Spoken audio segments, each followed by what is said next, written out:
Okay, so first I want to thank you for joining me today. I'm going to talk a little bit about dismissive attachment behaviors and how to recognize them in yourself and others.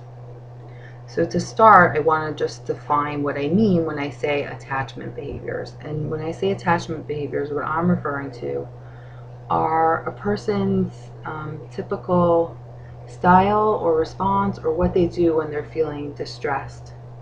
When a person feels some sense of threat, being threatened in some way, fearful, hurt, sick, uh, um, needy, embarrassed, any kinds of feelings that would cause a level of distress, most of us have, some sort of behavioral pattern of what we do in those kinds of situations, how we respond to a sense of being threatened. And some people move towards other people when they feel that way, and they look for soothing, for comfort, protection, and help. And other people move away from other people, or from getting help from others, or even from paying attention to the threat, to whatever it is that's causing the distress. So there are some people that actually become hyper-focused on whatever it is that's leading them to feel threatened, and there are other people that become more dismissive towards it. They try to push it away, to block it out, not to think about it, not to pay attention to it. So in a sense, when I talk about dismissive attachment behaviors, I'm talking about behaviors that are about trying to turn away from, not pay attention to, and avoid thinking about and noticing and being aware of stimuli that cause us to feel threatened or distressed in some way. So rather than processing it, noticing it, thinking about it, trying to get perspective, just kind of being aware of the sense of being distressed or threatened, or using other people to calm us down, to protect us, to help us out, a person with a more dismissive style of attachment would really try to move away from awareness of the signal and distract themselves, or just try to move on, get over it, not pay attention. Say, yes, I was upset, but it's over now, it's behind me, that was my past. Maybe I was upset in the moment, but I'm no longer upset. So this is a very, very quick response of moving away from focusing on things that are upsetting to us. And a lot of people actually think that this is very healthy. And sometimes this can actually look very healthy. So this can look like people that are very resilient, independent, that really bounce back quickly when they're upset, that seem very strong, and not vulnerable, because they really do have this pattern of sort of dusting themselves off when they fall and moving forward, moving ahead, really not getting stuck in their emotions or stuck in whatever is upsetting them. So it can kind of have the illusion of actually being a quality of strength, of emotional hardiness, of being able to handle things that maybe other people can't handle. Someone who seems like they're very in control of their emotions all the time. They don't get lost in their feelings. They're not, super reactive to things. They really move on quickly. But the reason why it's actually defensive and could have a downside is because a lot of times the person really is using an avoidance strategy. So they're moving away from looking upset or sounding upset or seeking help when they're upset, in a way that's really about trying to avoid paying attention to whatever it was that was starting to go on for them in the moment of feeling threatened or distressed in some way. And there's very little ability to learn from our experiences in the moment if we're not paying attention to what's going on for us. So even on an emotional level, if I feel angry in a certain situation and I don't notice or acknowledge to myself that I'm feeling angry, I'm really not going to be able to learn from the experience to try to identify what is the source of my anger, what's upsetting me right now, what is it that is leading me to have this feeling, and do I need to make some kind of change, or am I being at risk of being harmed in some way that I need to protect myself. So there's really a lack of learning, and then there's also a lack of sort of knowing what to do to avoid that in the future, because you really didn't really pay attention in the moment. So in a way, it's sort of like spacing out or dissociating, whatever's going on for you internally that's upsetting, and it looks very nice that you can kind of move on, but it doesn't get resolved because you didn't really pay attention long enough to what the problem was. So there's really too much focus on solution without a real understanding of the problem, because you didn't sit with the problem long enough to get what really is the source of the distress or the problem. Another problem with this kind of attachment style is that it really using others to comfort us and protect us and help us out when we're feeling upset or threatened, distressed in some way is extremely healthy. It's extremely regulating. It soothes us, calms our bodies down.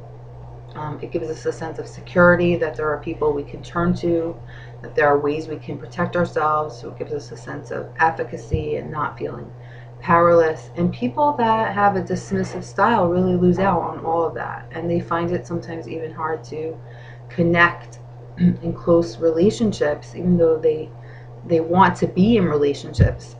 They may find it very hard to connect emotionally because they're so used to trying to keep their emotions out of awareness and push their emotions away and suppress their emotions.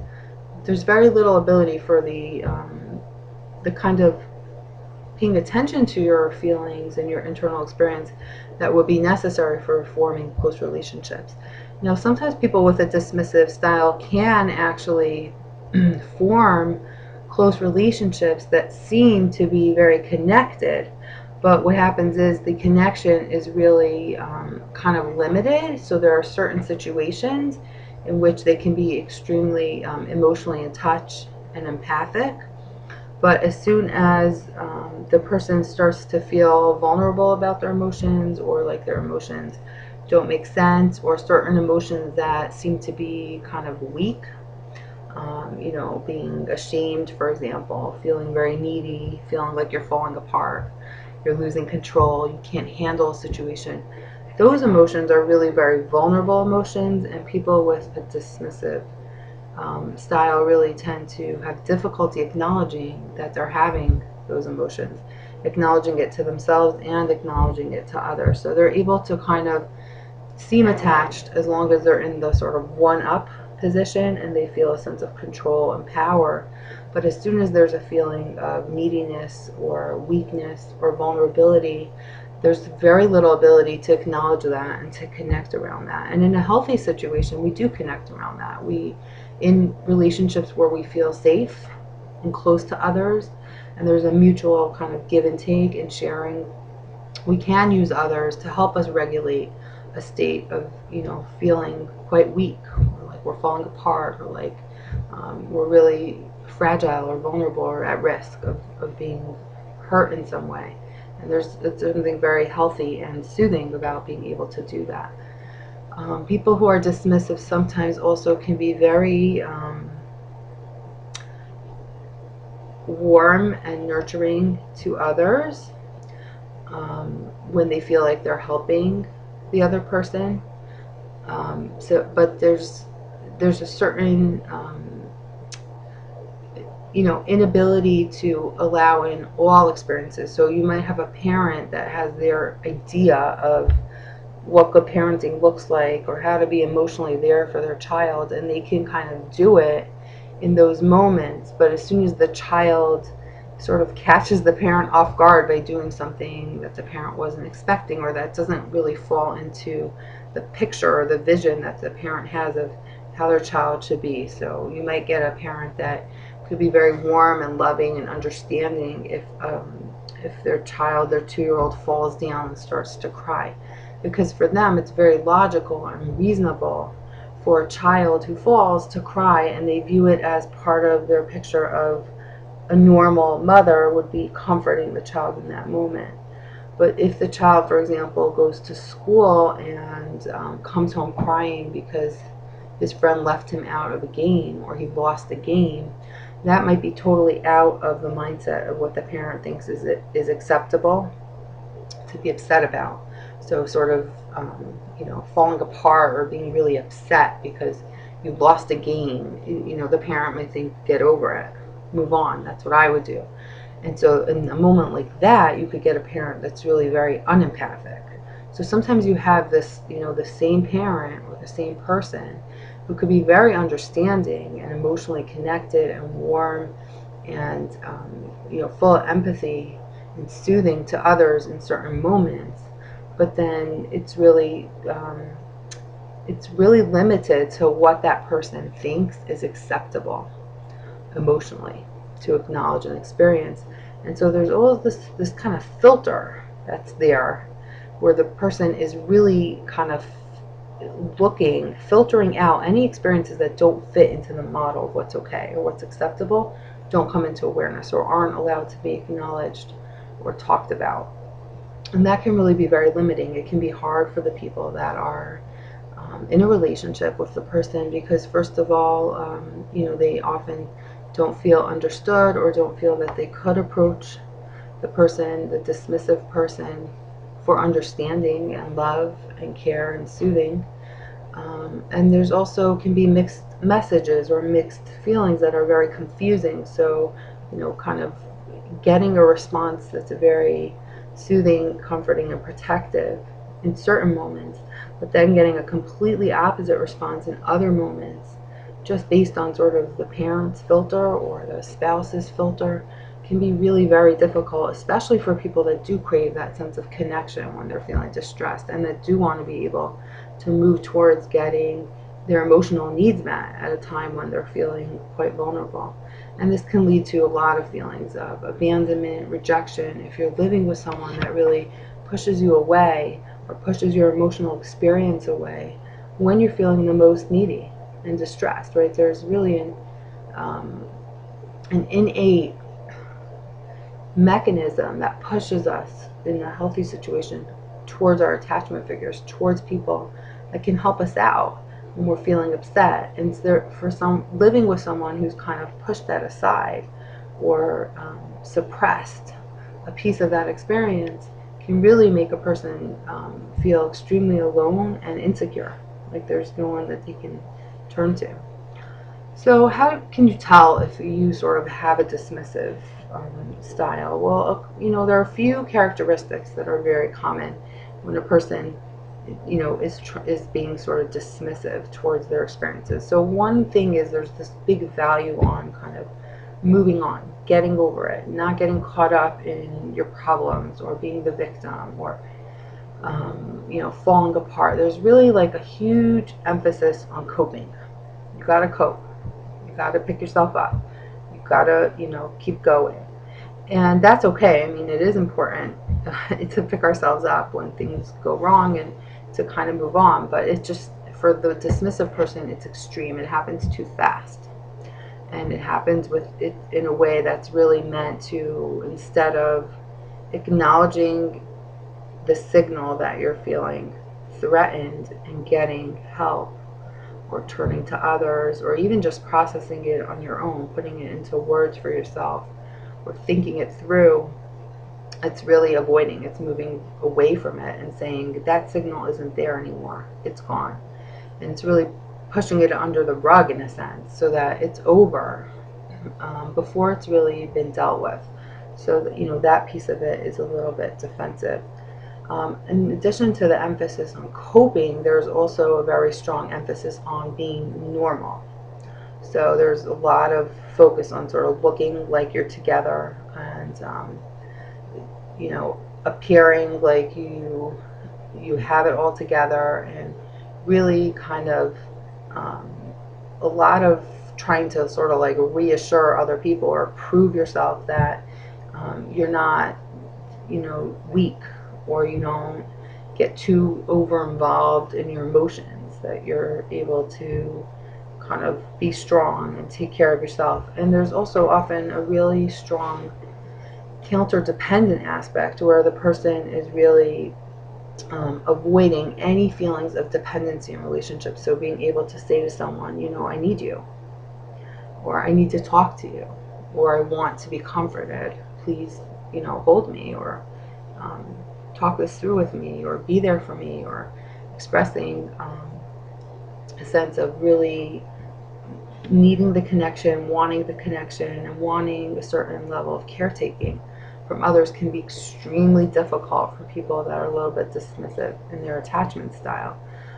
Asking for help could feel like, you know, feel like climbing the biggest mountain, right? Just to kind of pick up the phone and call a friend, or acknowledge that you're having a problem, right? This is, you know, it's very, very difficult for people with a dismissive style to be able to acknowledge need, weakness, vulnerability. There's really this huge value system around, you know, sort of proving to the self and others that all that stuff is, you know, I'm powerful, I'm strong, I'm empowered, I'm not in this sort of needy or dependent or weak, one down position, but I'm really in control.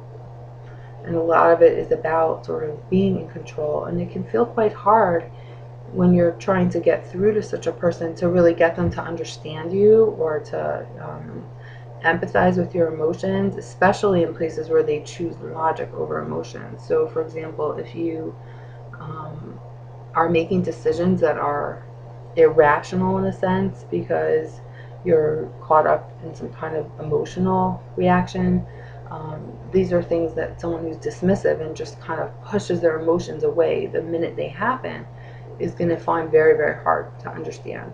So for example, an example would be if someone, an adult person, adult woman, every time she talks to her mother, she starts to feel very little and sensitive to criticism. And if her mother isn't, you know, puts her down or criticizes her or tells her, you know, you don't take care of the house the way you should, or the kids the way you should, or whatever, right?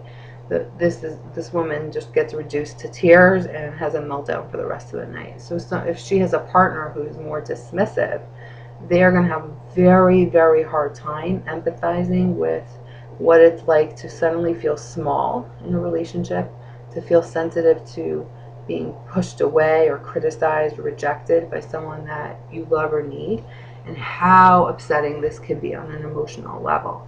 And the dismissive person is going to kind of be like, you know, it's just her opinion. Why are you getting so upset? Or you're an adult now. Why are you acting like a little child, you know, that your mom could just reduce you to tears like that? So there's really going to be a lack of understanding.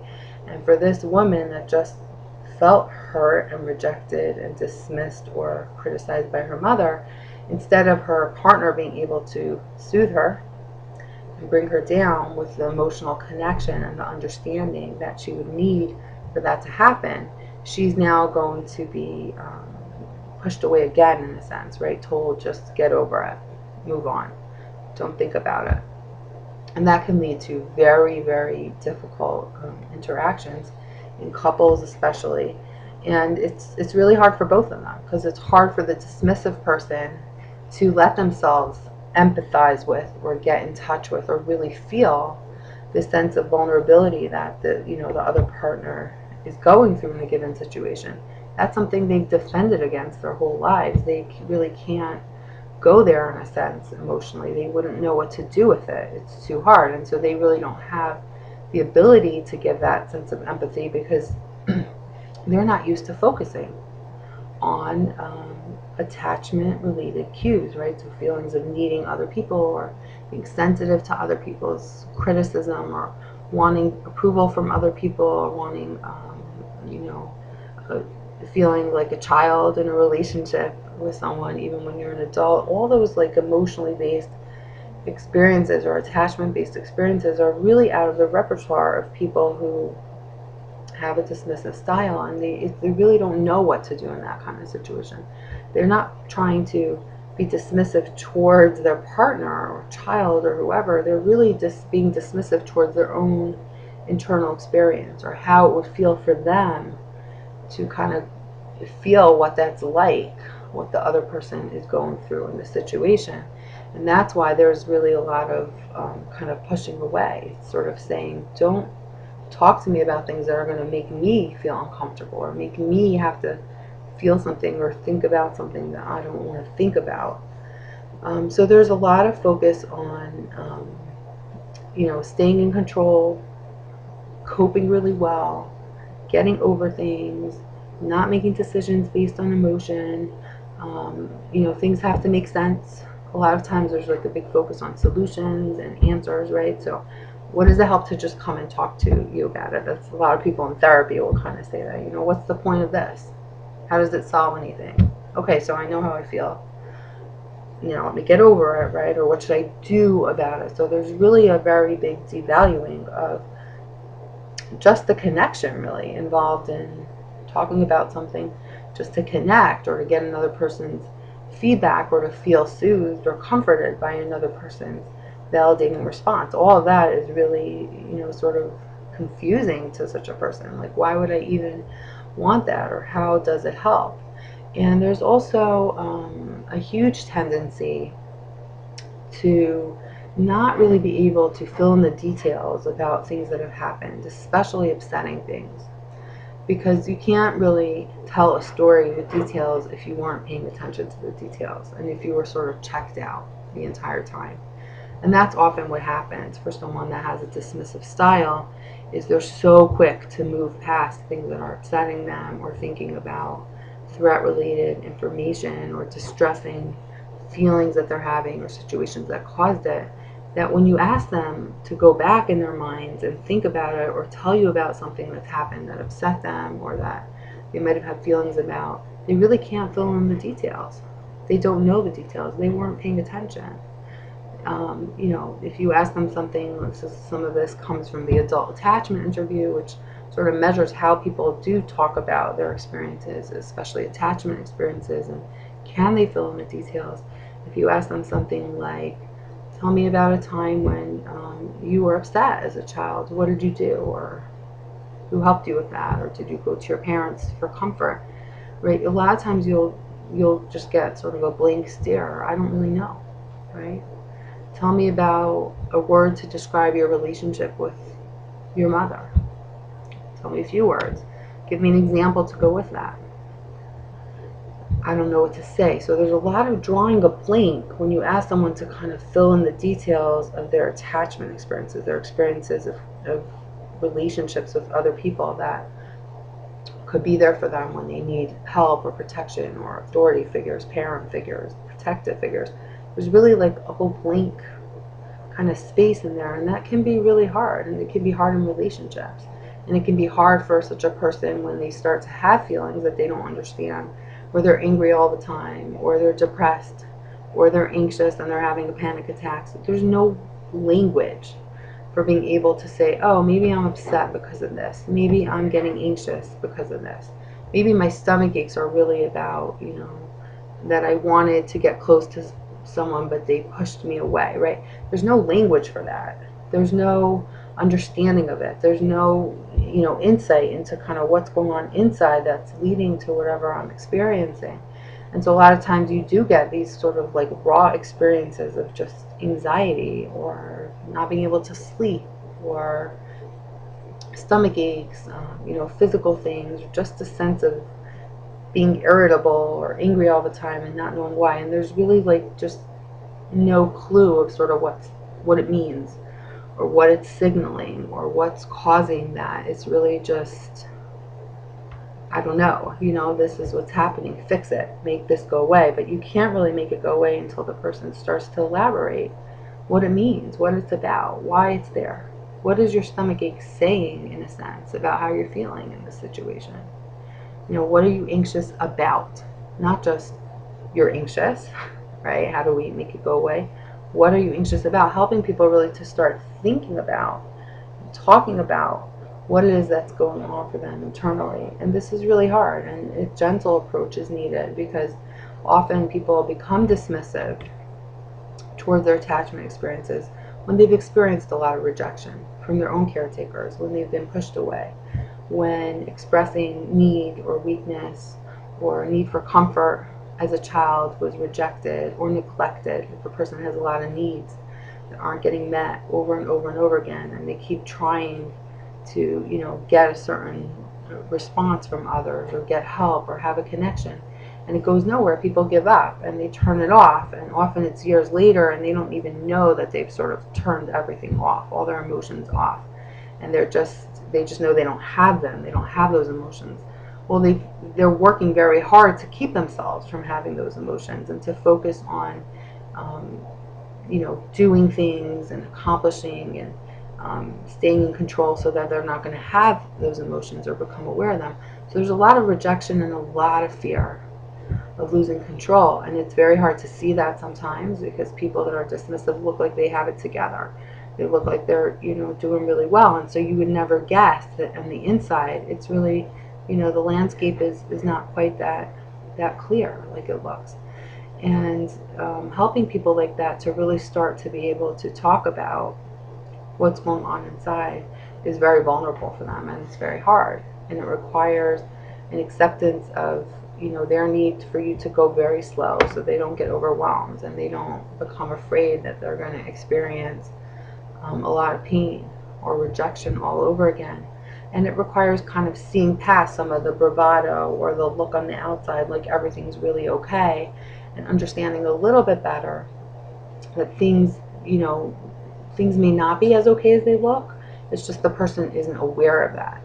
They don't really get that they're not feeling okay because they're not paying attention. They're not tuned into themselves in that way, and they don't even have the language or the words to be able to say to themselves, oh, okay, I'm having an emotion right now, or I'm upset about a certain situation, or I'm feeling frightened or ashamed, and maybe I can talk to someone about that. Maybe they'll help me feel better. Maybe they'll comfort me. That's a whole piece of emotional relationship connection is missing for this person, and they really have to go very slow at building their ability to talk. And really, we have to help them fill in the words, right? So being able to say, maybe you're feeling X, Y, or Z. Maybe you're feeling really hurt when when your father treats you that way, or when our child seems to want to spend more time with their friends than go on the family trip with us.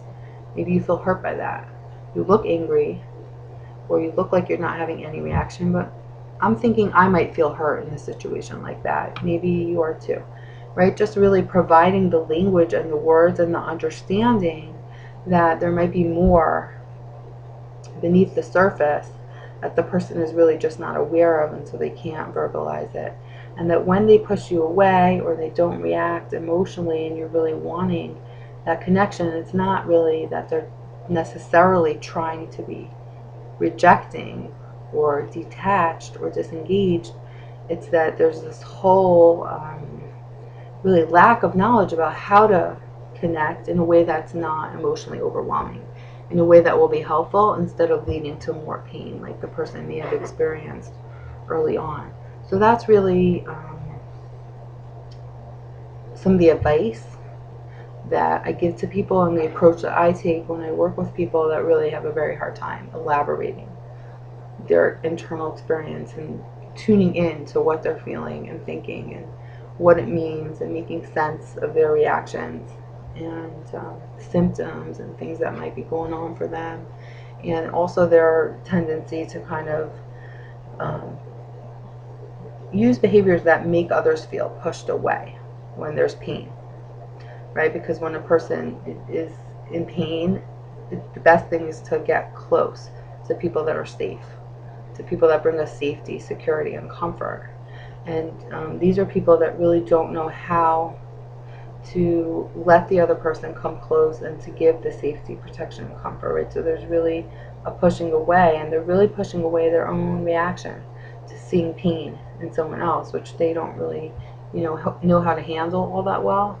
And so it's really helping them to start moving towards acknowledging emotions in themselves and others, and acknowledging that sometimes it's okay not to be in control. Sometimes it's okay to be vulnerable. We have to choose how and when, right, we allow ourselves to react to distress. So do we um, kind of acknowledge what we're feeling, talk it through, work it out, and then move on? That would be healthy. Um, Suppressing it, pushing it away, saying it doesn't exist when it does is not really that healthy. And it's really helping a person learn that it's okay sometimes to kind of let go a little bit, to let go of controlling, to let go of trying to keep emotions out, and to let go of trying to be in charge all the time or in control, and really just surrender to whatever is going on, to the experience, and to really let yourself just let others help you, and acknowledge that, and that not everything falls apart when you learn how to do that in, you know, in certain situations. And that's really, I think, the main takeaway lesson for people with dismissive behaviors, and kind of if you're in a relationship with someone like that, or if you yourself have those tendencies. The idea is really to learn that if you let go a little bit of being in control all the time, of being rational all the time, of being in charge and together and able to cope, and making it look to the world like you're okay, and maybe making it look to yourself like you're okay all the time, then it's okay sometimes to fall apart and to let other people help put you back together. And so that's really the message that I would want to leave you with. And when you're able to learn how to do that, sometimes with the help of a therapist, sometimes just in relationships with people that are safe and understanding and non-rejecting, you know, it's really an amazing thing.